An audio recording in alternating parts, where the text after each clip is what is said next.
exactly what they wanted to do leaving high school, which is pretty unheard of, I feel. So yeah, that is usually, that's not something as a teenager or whatever that's on there. Yeah, and maybe not the most appropriate too, you know, because like you want to get into the alcohol industry. Okay, you know, my mom especially was extremely supportive of it. You know, and she was it was funny because she was always offering me wine when I was maybe underage a little bit, but and you know, so I would do a couple sips here and there, but my dad was adamant that we're not doing that, and but I think he finally accepted it once he realized how passionate I was about getting into the industry. So and then in 2010 I moved down here to Paso Robles to actually kind of just immerse myself in the industry and make sure that's what I wanted to do. My thoughts were, okay, maybe I'll go into one of the, you know, wine and bit programs.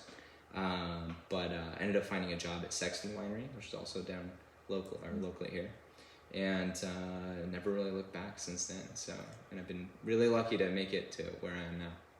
And this is a beautiful, beautiful winery. Yes, with Jersey roots, so it has a little, yep. little special place in my heart for me. That's right. You know, and you are doing a lot going on. As I was driving in, there's new vines being planted and there's construction going on. So what's going on with all you know, years ago we realized how important the outdoor space was, I think, for tasting. I think it really puts everyone in a particular mood, in the mood that we all prefer to be when we're drinking our wines, which is relaxed and happy and breathing fresh air. And you know, when the pandemic, during that time we had to be very creative with our outdoor space, so but we really like it. We fell in love with it and decided that we wanted to invest more into some outdoor space. So we should be, I think it's somewhere around it's over 100 different or 100 person seating that we're putting in between this space that's on the what's it, more north side, and then there's more the west side that we're doing as well. So yeah, there's gonna be a lot of extra seating, and we're just really focusing on a high-end tasting experience, but immersed in kind of the trees and the outdoor space we have. So I think it's gonna be, you know, we're pretty excited about it. And your patio, your deck now overlooks the vineyards. Yes. So is the new space also? Yes, and that was something that was very important to us as well. So we do have this one side that's more protected from the wind, because we do get the coastal influence in the evening. So we wanted to make sure we had some outdoor area that was usable, especially during the winter. But then the other space is on sort of a west-facing slope, and we're tiering the seating areas. So that they can all see the vineyard, and then we'll actually have a stage there as well, so we can have some live music. So yeah, again, we couldn't be more excited about these spaces. That's awesome. Well, yeah. I'll be excited to try it out when it's alive and ready to go. Yes. So let's talk about Paso as just its own entity. Mm-hmm. So what do you think is so special about Paso, and you know, what makes Paso Robles so great? I would say I have to start with the people, right? I think that's been very important for the wine industry in general here in Paso Robles. Without some of the creative, innovative, passionate people that we've had since the beginning, really pushing this area as being one of the top growing regions in the world, you know, we wouldn't be here where we're at today. So. Just in my time since being here in 2010, you know, we've seen so much change, and also, you know, from all aspects, from winemaking techniques, growing techniques, what we're planting here in the vineyard, and then of course just the hospitality side of it surrounding the area. So a lot has grown very, very quickly, and a lot of that is due to these, you know, important figures and that have been around for a while and helping grow that. Mm-hmm. So I would say that's number one for sure, and it's just having that local, you know, regional passion for what we're doing. From a viticulture side, you know, I would say the the small micro regions, microclimates that we enjoy here, especially here in the Willow Creek district. I mean, you can just go over the hill and it'll be completely different soil, completely different weather patterns, different aspects. I think that's led to that good struggle to find what works from a variety perspective, and then also as far as soil types and comparing different varieties with soil types and aspects. So, and we're also finding now that stuff's changing. So we're still learning, how to enjoy this region or how to work with this region as much as possible. So you mentioned that you're in the Willow Creek District AVA, which is the portion of Paso. So for those who aren't familiar with it, Paso Robles was one big AVA, and it feels like yesterday, but it was quite some time ago now. I think we're in the 15th year that 11th since year? We've had the sub AVA, or since the since the sub AVAs. Okay. 2011, 2011, right? I think you're right. It sounds like too big of a number. Yeah, that's great. But it was broken down into the 11 sub AVAs, and now we are currently in Willow Creek. And did you, when it was broken down into these AVAs, did you think that Willow Creek was going to be it is the rising star of Paso? Right. I don't think so, because even when I came to work here, I didn't appreciate that. So when I started working here in 2015, I saw the superficial stuff. You drive up Vineyard Drive and pull into the vineyard, and you see these rolling hills, and mixed with the woodland areas that still remain here. And there's plenty of fallow areas also. And it's just beautiful, it's just gorgeous, and it tends to be also a little bit greener over here, and so that's something that really appeals to me. So I realized later that those things that are appealing to me also are appealing to high quality grape growing. So we have a little bit higher soil, moisture retention. We have more clay loam, and then areas of high calcareous as well. So and it tends to get a little bit cooler on this side. So.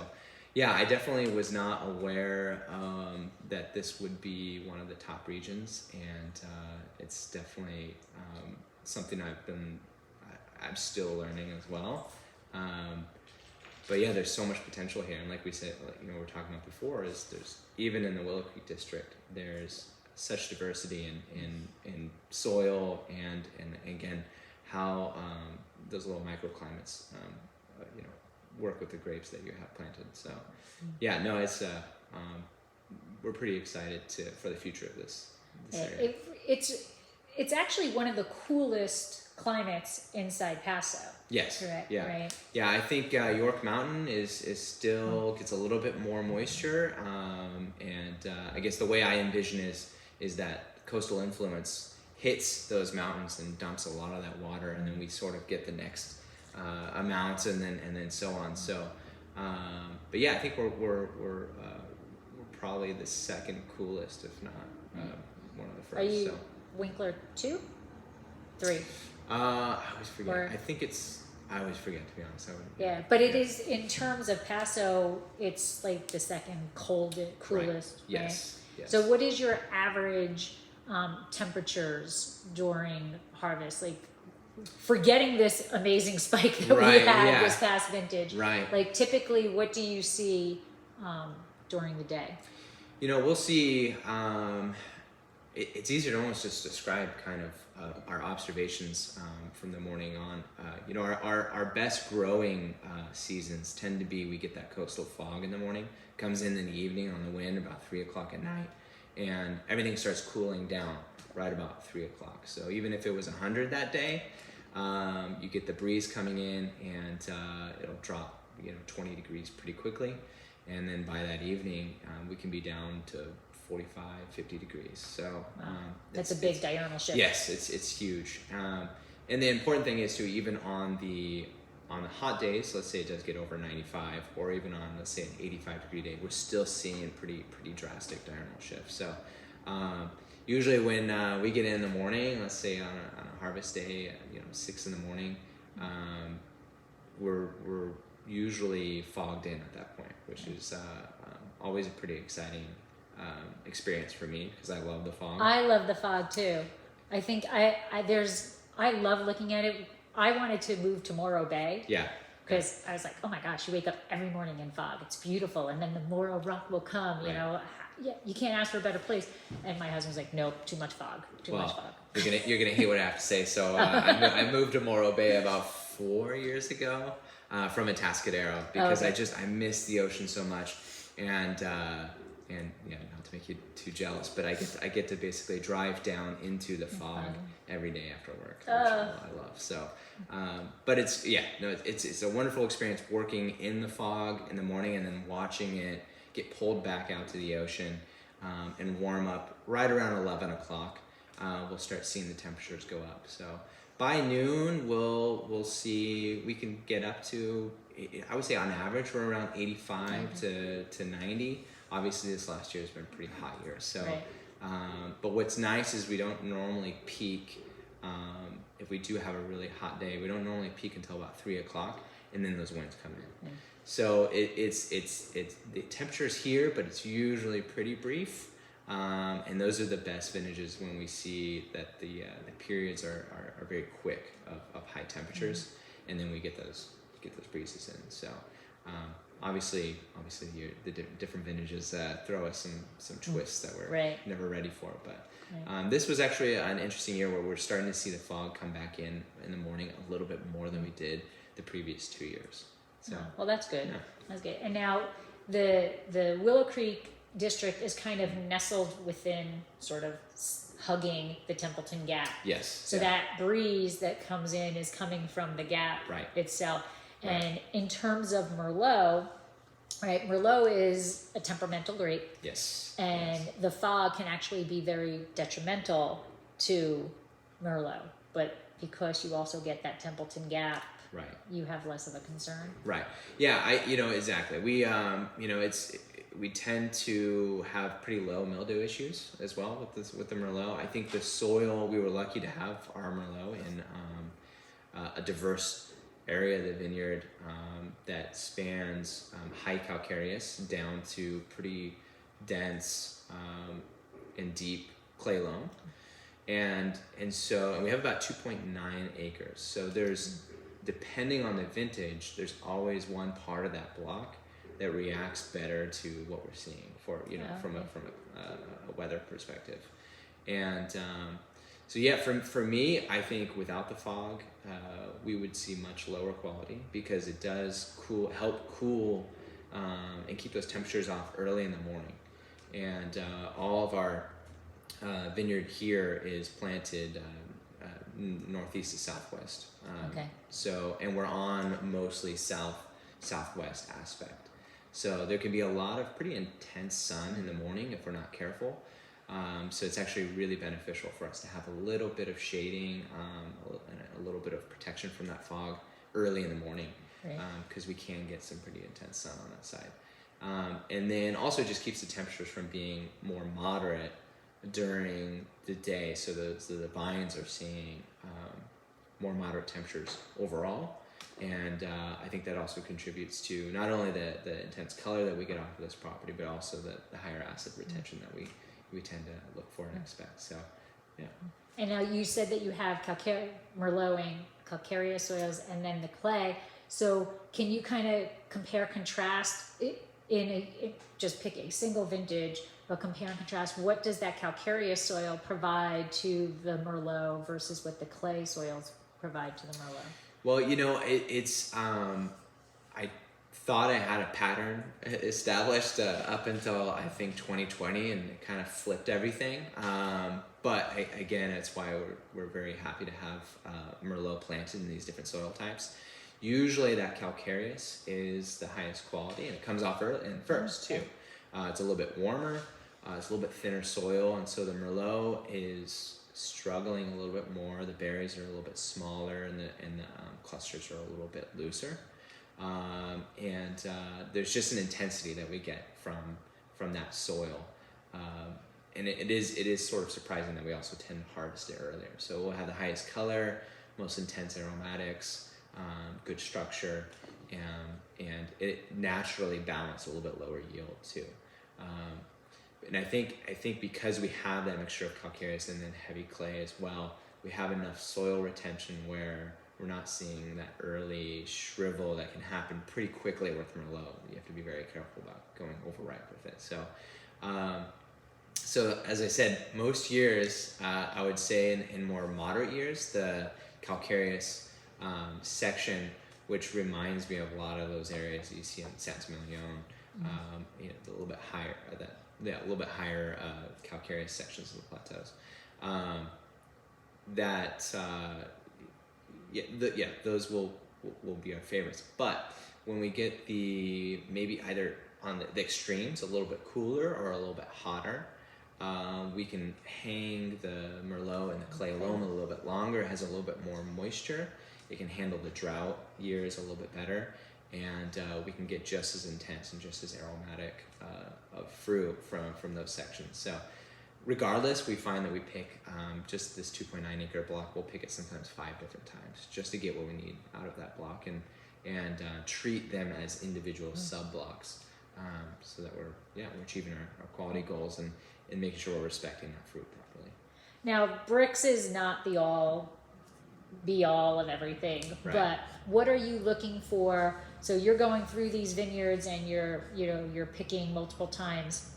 What are you looking for to say, yes, I'm going to pick this block right now, or I'm going to hold on to this block? So what are your trigger points for it's time to harvest? Yeah, it's not the most exciting for some, but we do a lot of phenolic analysis in the vineyard. So we are checking color and seeing how it's actually been an extremely useful tool, because then we can start to flag these different areas, these blocks, and learn more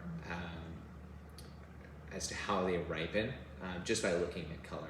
As you said, it's not everything, but it's a great way to help focus us so that we can figure out how we should sample these blocks and so on. So we start there, just looking at color both visually and with phenolic analysis. And then I like to obviously get out there and taste the fruit too. With Merlot especially, I feel like you know when that fruit is starting to get ready, especially when you see the pulp goes from that kind of, what do you call it, like jelly bean or jelly belly right. characteristic, starts to soften up and the skin starts to soften. And also I think the flavor, you can definitely get the flavor off of the Merlot when it's starting to get to where it's ready to harvest. As far as pH and TA, I'm actually less concerned about it, because I know that we have this diverse block that's going to give us different acid levels. And then also we do tend to blend a little bit of something else, whether it's Cabernet or Petit Syrah, if we need to change the chemistry on that point. So I like to do that a little bit more naturally if we can. That being said, we don't normally need to, because this vineyard, for whatever reason, tends to give us extremely high TAs and low pH wines, where people would be jealous of how much acid we have in our wines.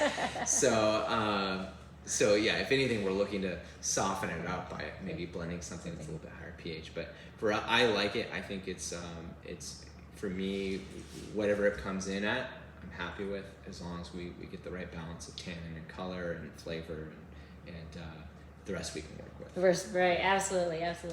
So we're actually here for Merlot Me Month, right? So what do you see as the concept of Merlot Me? Why do we need Merlot Me? Why should people be paying attention to Merlot Me? I have so many feelings on this. It's funny, because I came into this industry, I think way more naive than, I think we all do, right? Way more naive than I thought I was. And it wasn't really until much later that I realized that there was this sort of, these challenges that Merlot has gone through over the years. I actually fell in love with Merlot when I started here at Jada. I realized how great the quality was here. I love the flavor. I love the aromatics. I love the challenge of growing it and making it. And then how many different ways you can actually work with this grape. But it wasn't until later that I realized that Merlot had experienced some problems, some hard times, and I think that was a challenge to me to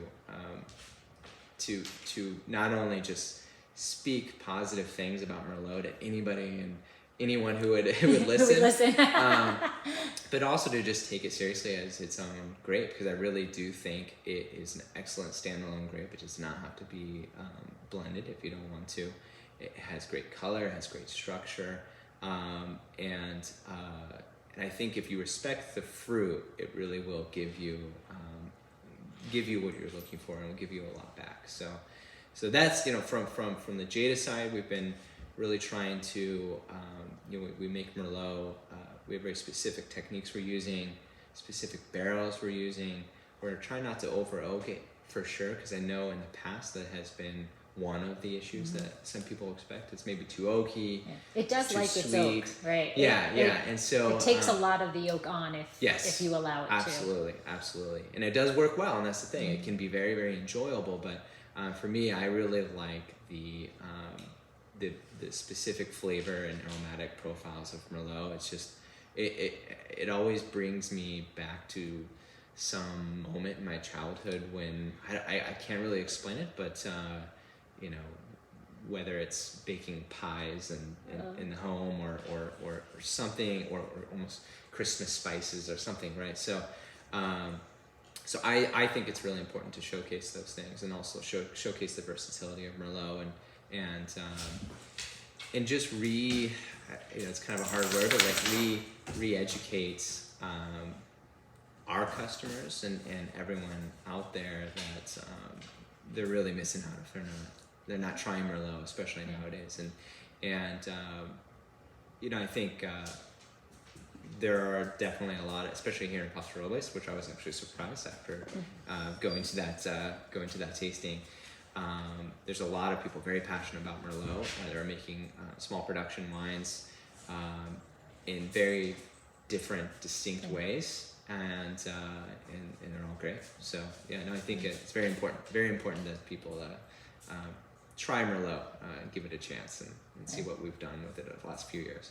Those baking spices that you talked about, I love it, and that's one of the things I love about Merlot also, although I'm really bad at describing which baking spice it is, so I have the tendency to just say baking spice. Right. I was tasting another one earlier this week, and I'm like, I don't know, I'm gonna say cardamom, but I don't really know what cardamom is. I don't even know if I've ever used cardamom, but that's what's coming to my mind. So we're going to go with that. But one of those baking spices. Yes. No, I agree completely. That's how I do it too. I'm the worst at retrieving some, tasting words, and but that's what it reminds me of. It's easier, just kind of, it's this experience of smelling all of those things all at once, and especially if you put the white oak in there too, that accents those characteristics or brings out its own barrel spice.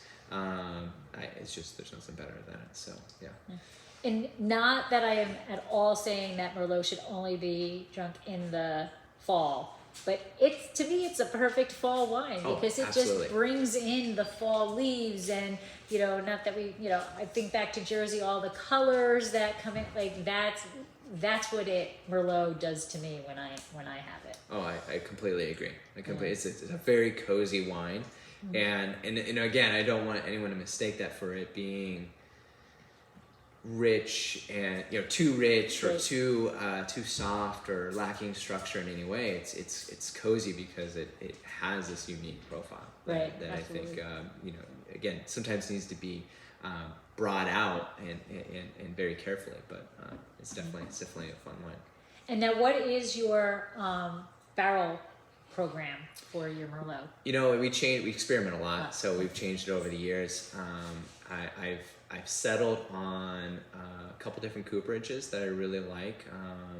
One of them is Orion, and then Millet. And Millet specifically, I think, they got their start, I believe, in Saint-Emilion. Making barrels from Merlot. So I thought, okay, that's a good place to start. And I really like, especially my philosophy with working with cooperages is to not get in the way of the process. Just like, we try not to get in the way of the winemaking process. Basically ask them if they can make something, or if they have something that works for a specific profile, a specific goal, I should say. And yeah, so they provided us with some barrels that I think paired perfectly. I tend to go on more the medium long side, so again, to not over toast or mask the aromatics on that.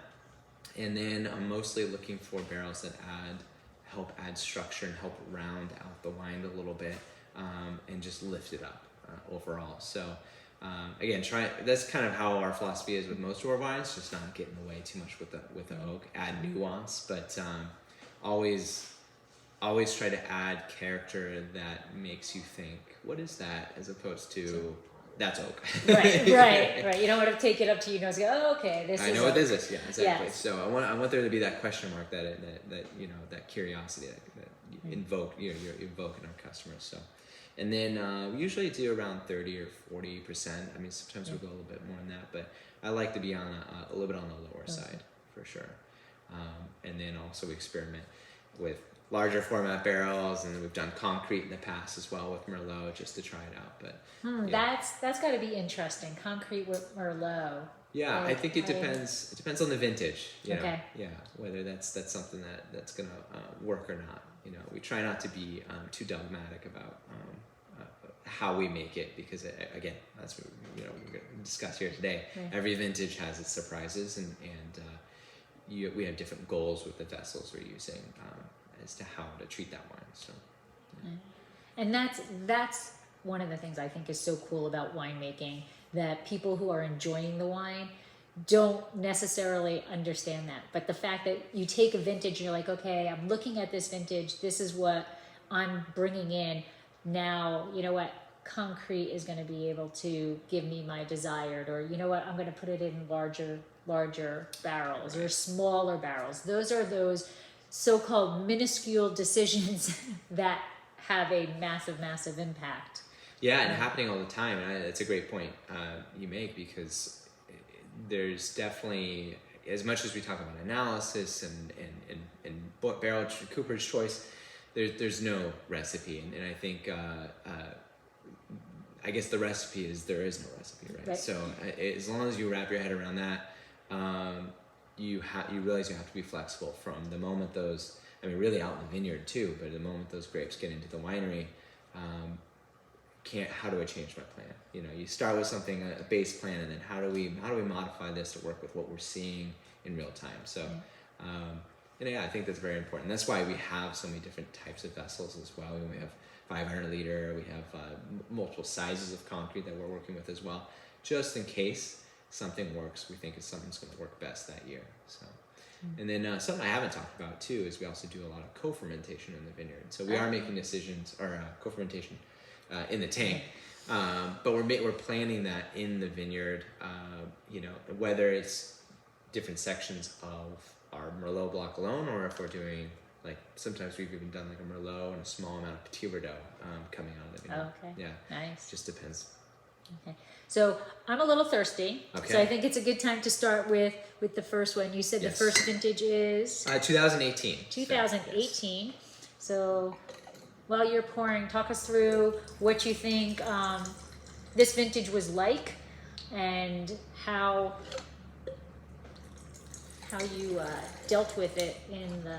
Yeah, this was a very interesting. So 18. Trying to figure out how to be diplomatic with this. I feel like 18 was one of those vintages we were all waiting for, because 17 was great, but it had a lot of challenges. Previous years were, I think 16 was also very good, but we had just entered into those are the final years of the first drought we were experiencing. So there were a lot of challenges there, some high tannin years, some low color years, and then here comes 18. And we were getting some of the normal heat spikes we're seeing, but great diurnal shifts, moderate weather overall, and then in the middle of harvest there was also this kind of 2-week cold period where we all just sort of had to sit around and wait, because either stuff came in early and it was ready, and then or it needed that extra time to hang. and we were given that gift of these 2 weeks of hang time. Okay. So I remember it being very stressful because as you know, like once you start bringing in fruit, it feels like we cannot stop. Yeah, there is is no. Yeah. You don't stop this train. So, I remember distinctly we thought we were never going to be able to bring in, because it was actually a pretty high yield year too. We were never going to fit everything. A high yield? Wow. Well, for us, it was a high yield year, I should say. So it was a higher yield. It actually was, because Yeah. 17 was really a low yield. Yes. Then 18 was a little bit high, and then 19 kind of was Right. back to 17. Yeah, Right. exactly. So 17, we had some of the heat spikes. We hit 111 here in the vineyard. So we had a lot of, we definitely lost some fruit just due to burn and raisening. And that's what I was saying. So like come 18, everything looked normal, everything looked fine. And it was. I mean, it was just kind of this perfect vintage. And the reason I'm saying about being diplomatic is I think 18 was one of those vintages that makes every winemaker feel like the best winemaker in the world. Like, we're like, yes, everything's coming in. It's dark. It's structured. It's not too tannic. Everything was clean, so there wasn't as many raisins. We didn't have to do as much work to sort out raisins or shot berries and so on. So it was kind of like that ideal vintage that we expect, and we got decent yield, so we were all pretty happy. From Merlot perspective, it was a great color year. Again, not too high tannin. It's beautiful color. Yes, thank you. It just kind of naturally very structured, and The acid in here is phenomenal. yes, and lots of acid also. And again, from that, I think it was just a very cool, moderate vintage, and we had a lot of acid retention. And we did actually we did blend this a little bit. So we love our blends here. So I think we ended up doing, let's see what it was, a little bit of Cabernet and Petit Syrah as well. Okay. And I find mostly just to add a little bit more nuance and a particular kind of structure from the Cabernet, but otherwise, It had to be a small amount of Petit Syrah, right? Yeah, I think it was only maybe 6%. Okay, Yeah, okay. 6%. So this is, It is such a bright red garnet. It is, I think I love Petit Syrah. Don't get me wrong, but right. it usually darkens everything. Right. We're very, very careful if we do use Petit Syrah. I'm moving more towards using Petit Verdot if I want to add a little bit of complexity and color. But Petit Syrah you have to be very, very careful with, especially with Merlot, because it will try to dominate the nose. And for me, it's very, very important, no matter where we land in the percentage of Merlot in these blends, that it tastes like Merlot. That's the first and foremost. That's our goal. Do you? This is probably a horrible question, but if you had to, designate this as a Merlot, not necessarily this Merlot, but Merlot as a masculine or a feminine wine, where would you put it? I would say this was probably more towards the masculine side.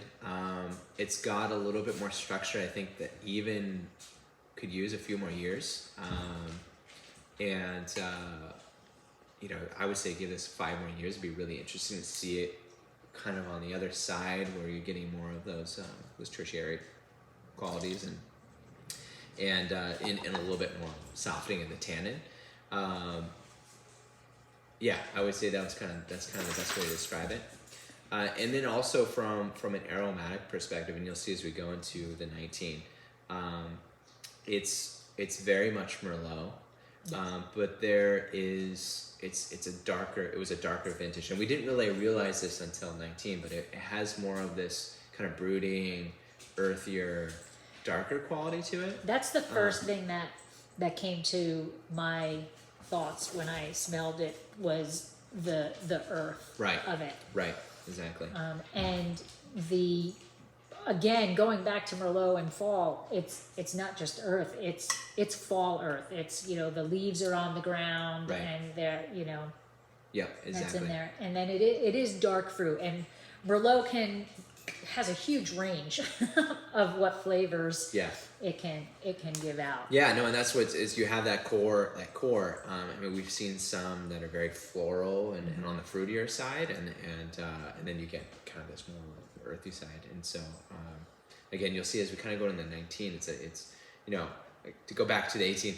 It was a vintage we thought would beat all vintages for the upcoming future, and then we were very excited about the vintages afterwards. So I don't know if it was some changes that we made in the vineyard.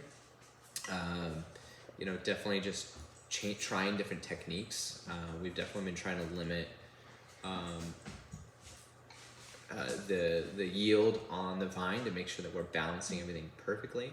And we do a lot of cluster shaping as well, pre-variation cluster shaping. Just make sure there's not too much compaction, even airflow and sunlight around every cluster, and just balanced canopy on everything. So with the Merlot especially, because like I said, we're trying to really focus on introducing Merlot to our customers and how great it can be. We probably put some of the most, probably one of the highest cost per acre to farm is our Merlot because of these techniques we've implemented. So when you're doing the actual cluster shaping, are you trimming shoulders? Are you actually pulling grapes to provide a little bit more? Because Merlot can be a tight cluster. That's one of the issues with why it can be prone to the mildew and things like that. So are you cutting shoulders? Are you actually pulling clusters to give a little more space? Would it or berries? Yeah, no, that's a good question. And we've changed it over the years. And what's interesting is, as we've talked about, as far as the soil goes, we'll see different what is the morphological characteristics from the top and the bottom of the block, where there's more clay. So we'll see a little bit tighter, tend to be a little bit tighter, a little bit bigger berries in the bottom, and then a little bit looser, longer clusters on the top with smaller berries. So we more tend to water retention, Yep. less water retention, Exactly. a little harder up there than Exactly. on the clay. So it's almost like it's naturally shattering the cluster a little bit, but not necessarily. It's more just I think it's a smaller berry. It's a little bit elongated on the cluster. We found we're still trying to find a balance, but we found that actually I'll try to make sure that we're doing at least 2 clusters per shoot. Okay. But in order to do so without compaction, we may do more than just the shoulders and the wings. So we'll say we're basically looking for this almost tubular shaped cluster where all of the shoulders and wings are off, but if there's still kind of like the sub shoulders, if you will, if they're hanging out and touching one of the other clusters, we'll go ahead and remove 1 or 2 of those. So you get these sort of beautiful long clusters, and it tends to almost seem like it elongates the stem a little bit too if we do it earlier. And so so we're balancing the vine where we're not doing too few clusters or too many, but we're getting again a lot of airflow and again balanced sunlight all around that cluster. So every berry hopefully sees the sun at some point during the day. And I think that's been the most helpful for building color as we've seen over the years. But it's very, very intensive. Very process. very intensive, very intensive. So what does well, actually, let's talk about the name Straits. So where does Straits come from? So the Messina family, who founded the Jada Winery, they obviously the last name Messina. The grandfather immigrated from Sicily to Hell's Kitchen, New York, which is why we have the Hell's Kitchen name as well. And then it just explain one of our other names, the Jersey Girl. One of my favorites. Jack Messina's wife is from Jersey. So anyways, in that area, they wanted to originally name this wine after the Straits of Messina, which is from in that area. And unfortunately, I think they were not able to use the word Straits with an I. So, is it Dire Straits? Probably. Who knows? They probably have their wine. Let's go find it. But so they decided they wanted to stick with that though, and kind of as a memory of that experience, and to just change the Y have it their way. So and keep the Straits name. But yeah, it's kind of just a playful. A lot of the names that are based off of family history or origin stories. Is this a new label design? No, I think actually the design has been relatively the same over since 2000, at least 2014, 15. Oh, okay. But Josh Messina, so our GM and the son of Jack Messina, is very creative and tends to be, he's great with Photoshop. So we've moved things around, or maybe made it bigger, or changed the color slightly. But I'm trying to think. What we have changed is actually the bottle. It was slightly different mold here. But yeah, as far as the label design, I think it's pretty similar.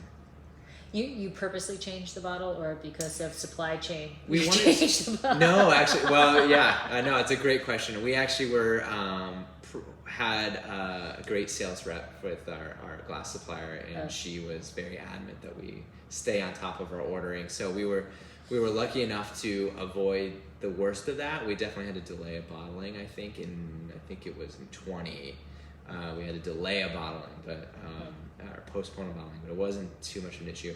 Actually, the reason we wanted to go with this new design was we started going capsuleless on all of our Rhone bottles. Thank you.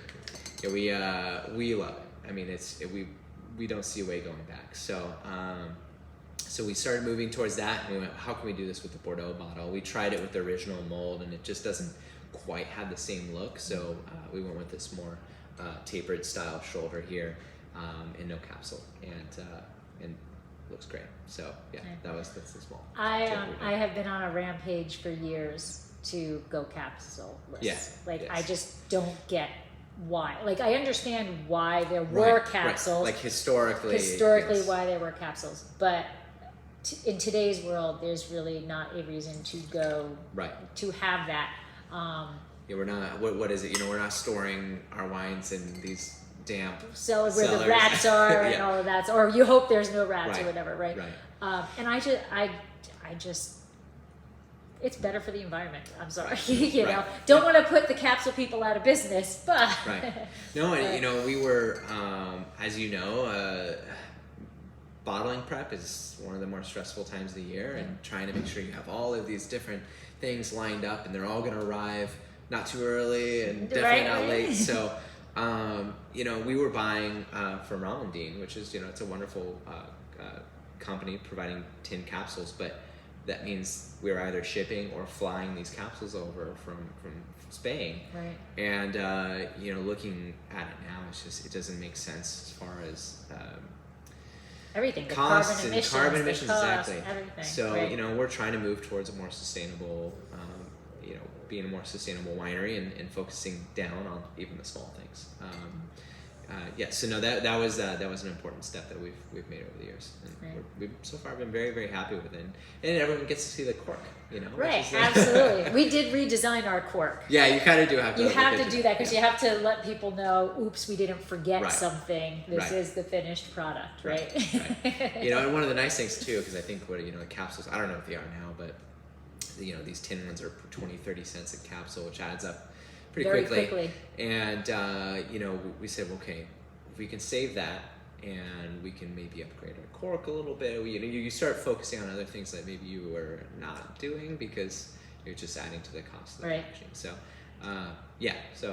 once you get really granular, it's really interesting, the small little changes that go into. I say it all the time. People don't understand all of the behind the scenes things that go on, like the winemaking, the processes that go through your brain to say, how can I make this the best wine that it can be, and at the same time without changing that wine, right? You want this to be Merlot. You want it to you want when somebody brings it up to their nose and to taste it, to know that it's Merlot. But every vintage has its challenges, and as the winemaker, you need to do different things to allow that fruit to express itself in the best possible way of that vintage. And that's not always easy. No, it is definitely not. Definitely not. And to add to that, and I think it's important to remember, we build our customer base around these packages, which are made for the eye. You know, Right. we do want something that's familiar from a packaging perspective to our wine club members and our regular customers as well. And so, yeah, I think that's an important aspect to remember. It's like we make these changes, but we have to have a reason for it, and also needs to respect what we think of the wine inside the bottle too. So I think that goes a long ways, and you know, I think people know intuitively. You know, if there isn't a cohesiveness to what you're trying to do on the outside of the bottle, then it's sort of, whether true or not, makes them think, do they have it together when it comes to the wine inside the bottle? Agree. Yeah. Absolutely. So as long as there's a story and there's a purpose, I think it's very important. And with Merlot, with the problems that Merlot has had, what do you think was back in the day the biggest issue with Merlot?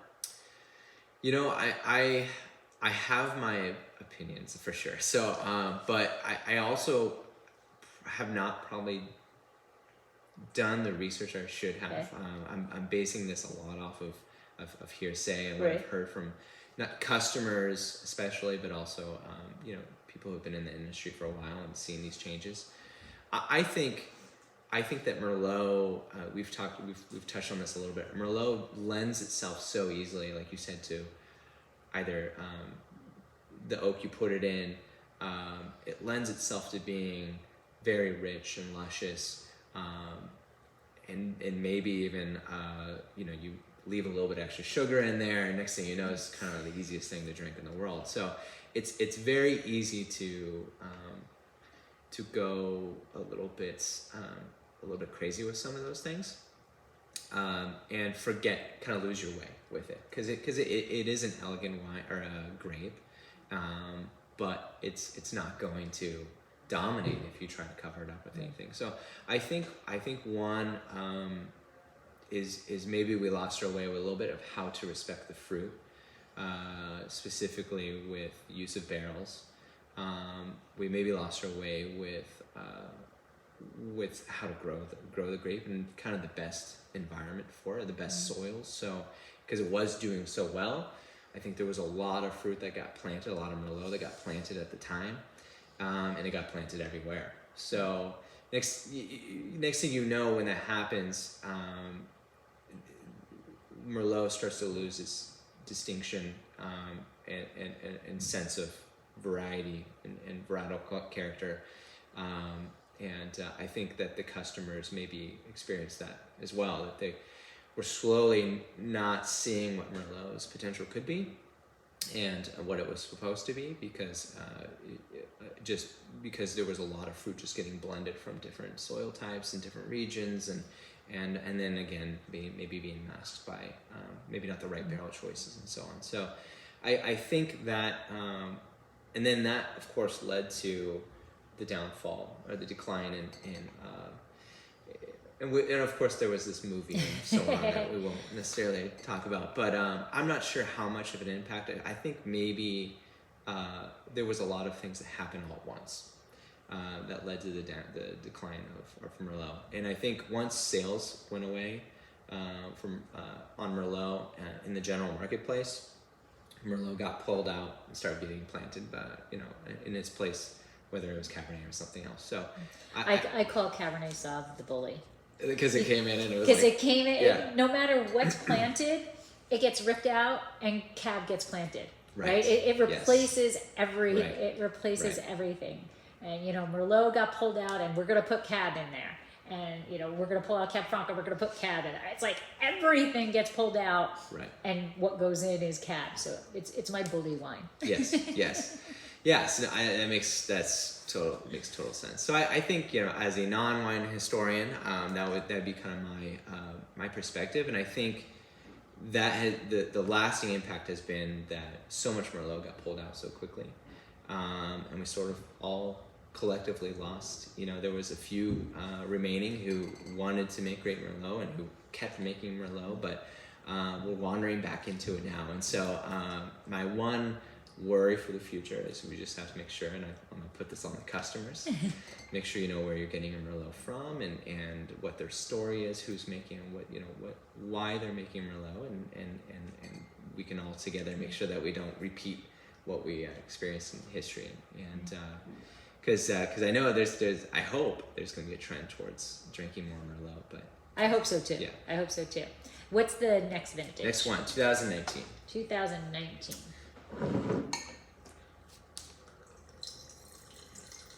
So this, so coming out of 2018, we all felt wonderful. We thought patting ourselves on our backs, and there's no way there could be a better vintage than 2018. I think that was probably my biggest takeaway from it. But so 19 was definitely not without its challenges. I think that it was definitely didn't have that cool period in the middle, but it was quite a moderate growing season. Was lower yield as you expected, so a little bit smaller berries, more concentrated, and we didn't have as many. We had some heat spikes, but they were pretty brief. Obviously, it would get up to maybe 105 maybe at the most, but then it would quickly cool down. We didn't see these 3, 4, 5 day heat waves that we have experienced, and even since then. So looking, and again, this is why making wine by just analysis can be challenging. So looking at the color in the vineyard, we were early on actually a little bit disappointed, but then we realized the fruit's hanging beautifully. It was low sugar, and you could hang it forever, it felt like. So it wasn't until we actually got it into the winery we realized that there was intense color. So it was deeper. Yes, Much deeper. Lots of color. It was extracting very quickly. The tannin was definitely a challenge, but since 19 we've seen even higher tannin. So you had to be careful about how much we were extracting from a tannin side, because again, there's only so much color to polymerize, and there's once you get into that higher tannin level, you start to mask the nuance of that Merlot. But most importantly, I think from the 19 is we just love the aromatics. I think across the board, there was just an intensity in the aromatics that we were seeing in the 19 vintage that we didn't get in the 18. A little bit more floral. I was going to say this is a completely different wine. Yes. From the get-go, the color is deeper, the tannic structure is higher, the acidity is lower. Right. But it still comes in balance. So like everything in wine is balanced, right? But the aromatics, where the 18 was the earth that comes first to me, this is floral. This has got a little lavender, a little those white flowers. I would just say white flowers. Yeah, those white flowers that I don't remember what they're called. Yeah, absolutely. Yeah. Now that was a surprise, and again, floral. There was a lot of fruit, but it was ripe fruit. It wasn't overripe in any way. It was just beautiful, pure cherry and strawberry, and then you even get that plum, but it's like a perfect plum, that you get on Merlot, and so it was a wonderful surprise for the 2019. I mean, probably one of our top vintages just from an aromatic, from a flavor profile. Yeah, very exciting. And then the structure is beautiful. Nice. At what point did you go, holy shit, this is like oh my God, these aromatics on here? Like, was it when you pressed it? Was it after it was in barrel for a little while, and you're walking through the barrel room and you're barrel sampling, and you're like, yeah. I think it was all three, because you're always surprised, right? I think it was in the fermenter. It's always a tease in the fermenter. It's never like it smells wonderful, but it's never the same as what you smell in the barrel. But I remember just thinking, you just know when you smell fermentation whether there's maybe a little too many raisins, or it's not wasn't ripe enough, too ripe. You could smell it was already balanced, just in the fermentations. And then I think early on, like you said, we were doing some of our first barrel tastings, and seeing how well it was integrating with the oak we put it on.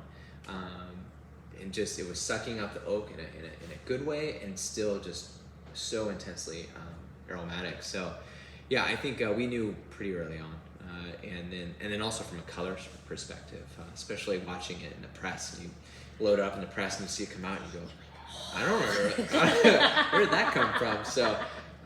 So yeah, it was one of those years where it's like we're never gonna get that stain out, Right. So it was it was a great surprise. But yeah, I think through all stages we've been surprised, and then even now in bottle with a little bottle age, I mean it's just it's aging gracefully, and I think it's got many more years that we can let it sit in bottle and develop. Absolutely. So yeah, I think it's been a surprise all the way through. And this is the vintage that you're like, why wasn't there more? Yeah, exactly. I can't remember the yield. I don't think it was much more than like 2.8 tons an acre or something like that. So, we've found we can definitely hang over 3 pretty healthily, but we just weren't going to get it, this year. So even as much as we tried, but yeah, you're like, oh, this is beautiful. 18 was beautiful, and that's the thing I love about wine is like. And when I record these things, I'm always like, I have to stop using the word beautiful. Right. But each wine can be beautiful in a completely different way. Yeah. These are very different wines from each other. And you can see yourself enjoying them differently. Like, depending on what meal I was making, I would choose the 18 over the 19, or the 19 over the 18, depending on, what I was making or, what I was doing. Like for example, the 18 to me is more of, I can sit down and have that more by itself. Right. Where the 19, I'm going to want some food with that 19 more, not enhance because it's phenomenal, but like to enhance each other. If you want. Enhance each other, to play Exactly. in the sandbox with, know. Right. And that's one of the things I love about wine is, like I said at the very beginning of this, same grapes, same vineyard, same winemaker, same brain processing these things, and they come out completely different. Yeah, and even to drill down on Merlot itself, I mean, it's a great example, even for myself, learning from these vintages. We can't have full expectations on what we're going to get from these wines, and I think we have to allow that vintage to showcase what it's going to be, and be happy with it, and then just shepherd it, if you will, in the direction it's going to go. But I think should be very exciting for customers that Merlot can be this wine that can change in so many different ways, and from each vintage to vintage, but still be a high quality wine, right? And extremely enjoyable to drink. And I'm glad you touched upon food pairing too, because I think it's something to note that that is something that we are as winemakers thinking about. Here at Jada, at least, we're thinking about that all the time. Like, can we help this wine in a way, or can we balance this wine in a way, whether through our winemaking techniques or our barrels, so that there is that food aspect of it? Because I love eating, and I love pairing wine with food. So that is something that we think about. It's in the back of our minds all the time. But I love Merlot especially. I think it's a wonderful food pairing wine, and always try to remind people that don't forget to you build your meal around it if you want to. So. Yeah, absolutely. And I think going back to the question of what was the problem with Merlot, I think that although sadly it was all ripped up, right. I think a lot of it needed to be ripped up. Right. Okay. Right. And I think now, I see Willow Creek as a very ideal place for Merlot to grow. Yes. I don't know where else it's so much growing to give the quality that, and I'm not putting down any other, right. Sub AVA or whatever, but and I'll throw my AVA. Australia is right. hot. Yes. Yeah. That's going to produce a very different Merlot, and the winemaker is going to have to treat that Merlot very differently from start to finish. Right. You know, the vine training has got to be different. How the berries, how you're dealing with berries, the water, you know, Water especially. all of that is going to have to be treated differently in Australia than here in Willow Creek.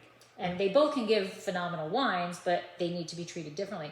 And I think what one of the problems with Merlot in the past was that wasn't being done. No matter where the Merlot was being grown, it was being produced in kind of the same fashion. Exactly. It wasn't. Merlot likes tender loving care, Mm-hmm. right? It's not, you know. Yeah, too little, too much, or too little, or not enough, or whatever, you know. Right. Or too much. Yeah, Right. it will There's some great varieties out there that are like, you know, leave me alone and I'll do my job and I'll do it well. And I think Merlot is like, no, come caress me. Give me come, attention. give me attention. I don't, you know, I want the spotlight, Merlot, right? I want the spotlight. I want you paying attention to me. Right. And these wines demonstrate what attention can do. Yes. And the quality that there is. Well, I think going back to your earlier question on how Willow Creek District is different from the other sub-AVAs, I think the best way to look at it is not that one is better than the other. Right. It's more, like you were saying, it's more what can you grow consistently from year to year and get quality consistently from year to year, depending on that grape's needs and the characteristics of that subclimate. Mm-hmm.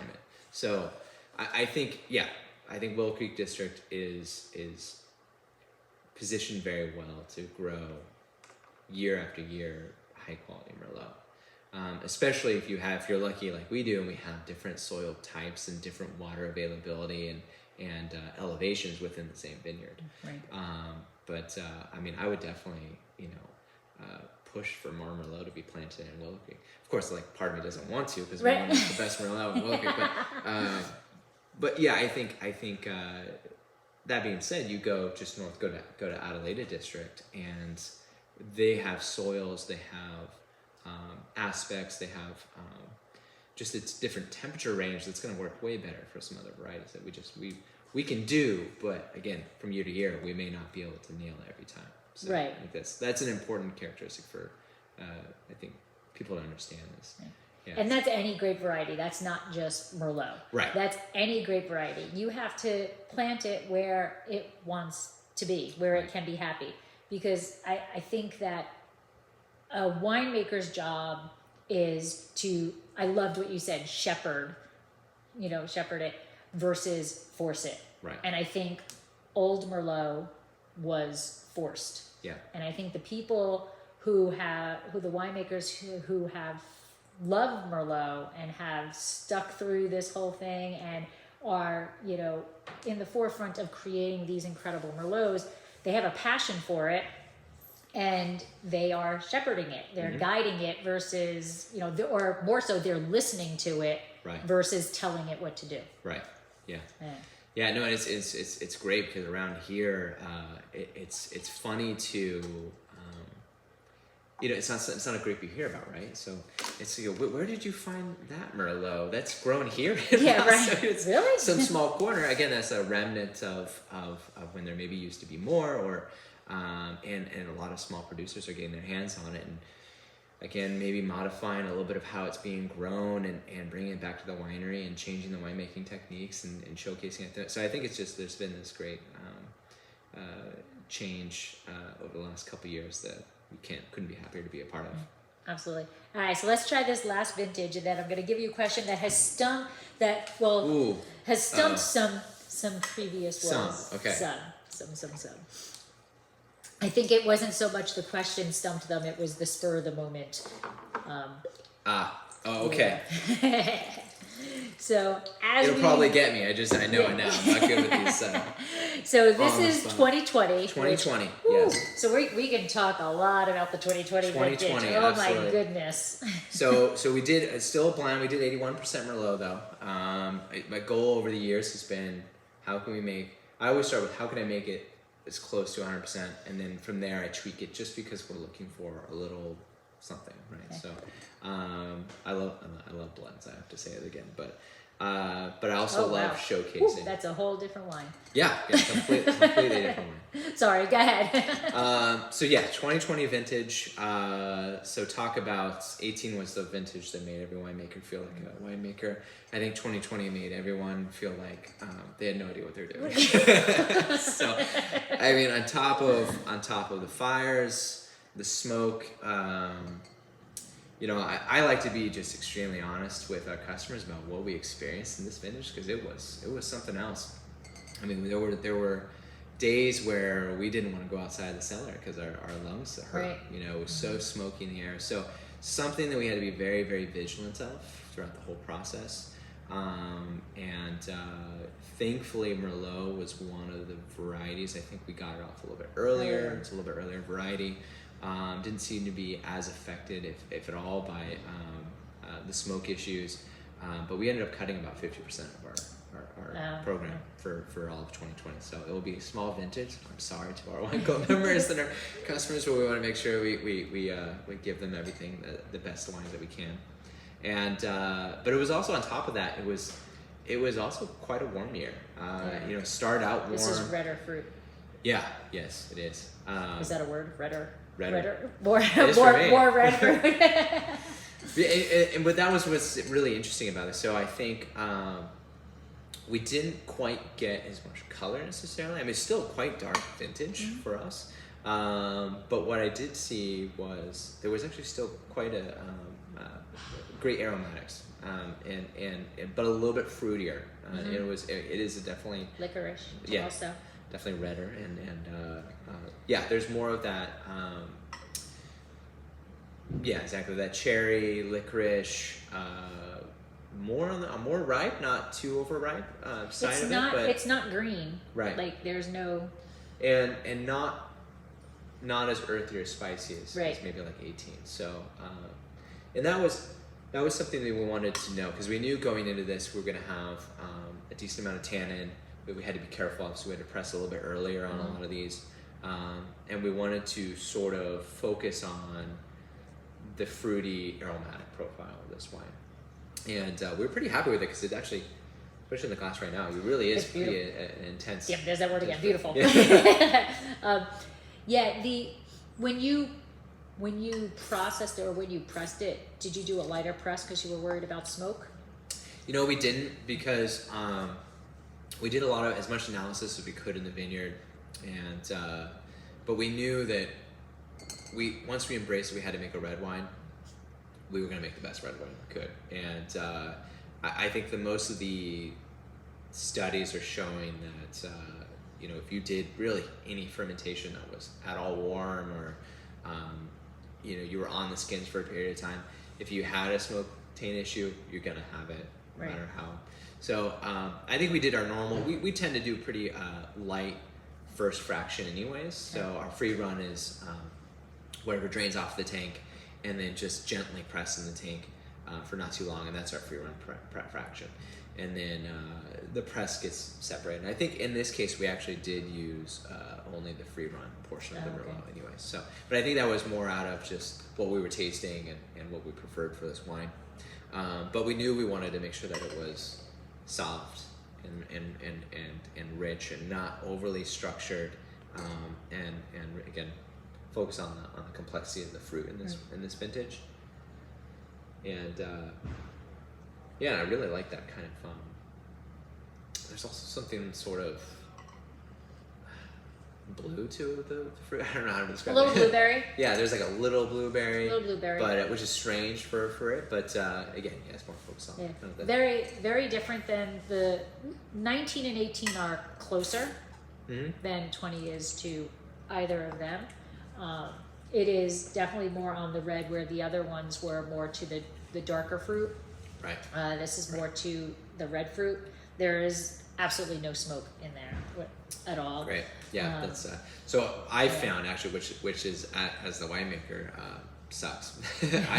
I'm not sensitive to smoke taint at all.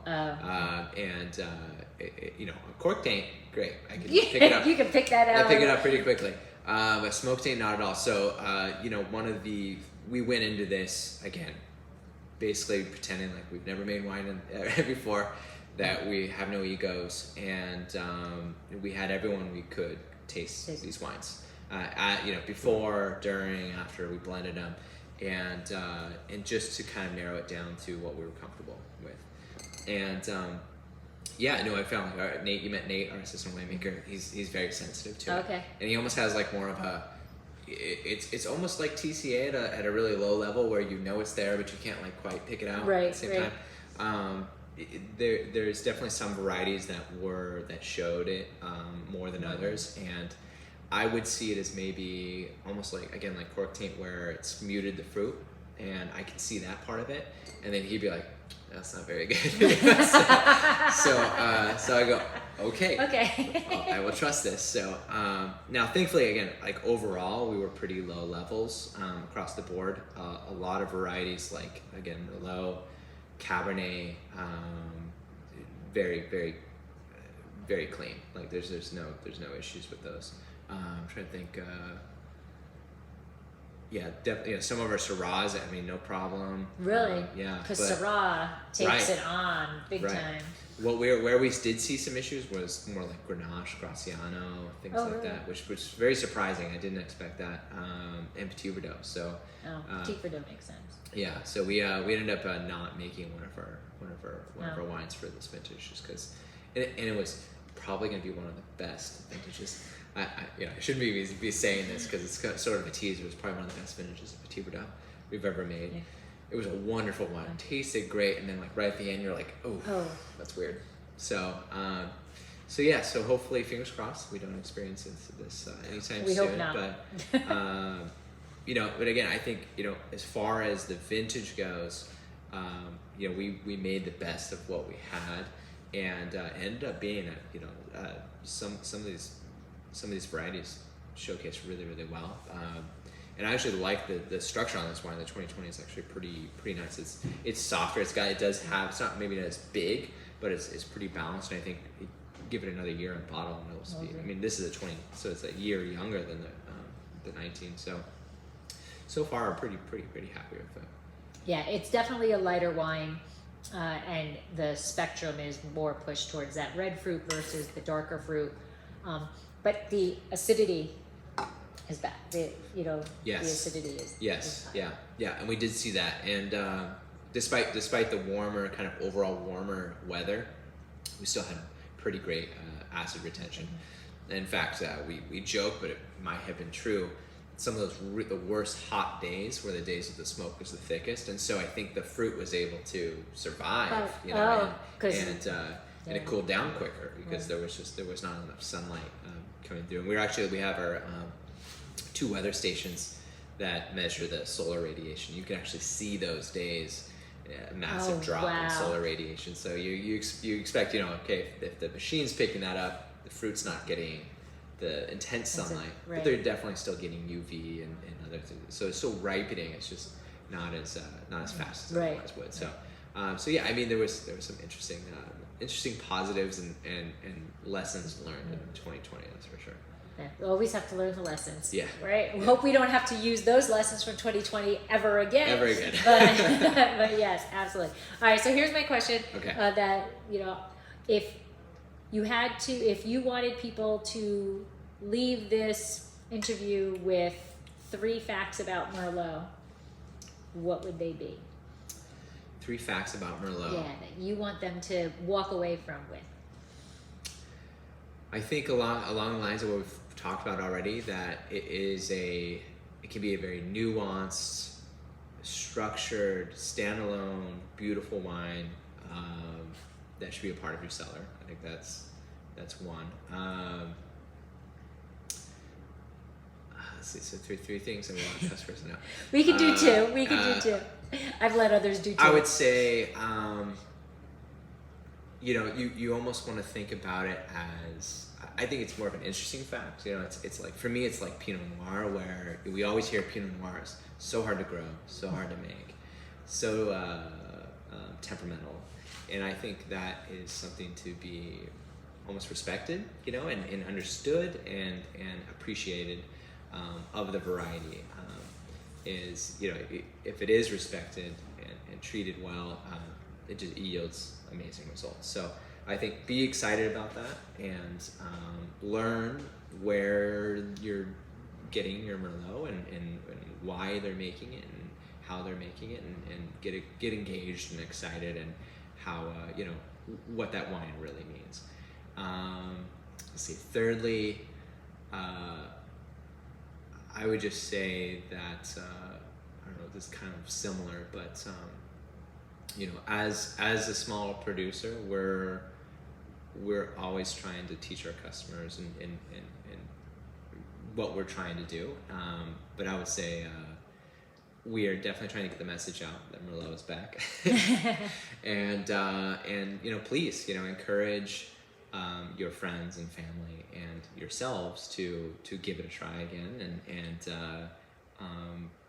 and see what you like, and don't get discouraged. If you find something that's maybe not your style or maybe not your preference, but keep trying them and give us the opportunity to share them and explain what we're trying to do with those wines. And that is a fantastic fact. Just because you try anything and don't like it doesn't mean that you don't like it. Right. Yes. Give another one a try. Give another one. As we say, you can always dump it. If it's not to your palate, you can dump it. So give it a try. Right? Absolutely. Because you can be surprised. And then where can people find Jada? Mostly through the tasting room right now. We're still pretty small, but we are. I wish I knew. We're at a select few restaurants in California. I don't know them off the top of my head at the moment, but we're just now. That's not your job. No, we're just now getting into, and I think it's important to say, we're just getting into distribution, and it's focused on just getting our brand out in the world and getting them into restaurants. Again, hopefully for food pairing options, and just recently, and you'll enjoy this. We just got a couple placements in New York for the first time. So nice. Now we actually have the Hell's Kitchen and Jersey Girl there, which is going to be awesome. We've never been distributed over there, but again, very small amounts at very select few restaurants. For the most part, we've got a great website, and you can definitely buy off of our website. Come visit us at the tasting room. We're open 7 days a week. I think 11 to 4:45, and I think nowadays we do prefer reservations, but we don't turn away. Walk-ins are fine for sure, especially with our expanded area we're trying to work on, and it's a lot easier for us to accommodate more people. So, and you're on social media also. Yes. I wish I knew our handle. I think it's Jada Winery. I think it's Jada Winery. It's pretty simple. You'll find us if we're on there. But Josh Messina, our GM, he does a great job doing our social media and keeping everyone up to date on what we're doing in the cellar and doing on some of these projects and some of the new additions to the vineyard. I would say for now we're focusing really on the customer interaction and making sure that we're able to share our wines in person and explain what we're doing here at Jada. So I think that's still a very important part of our plan. Awesome. Well, thank you so much. And here's to Merlot. You are empty, but we'll clink anyway. Cheers. Here's to Merlot.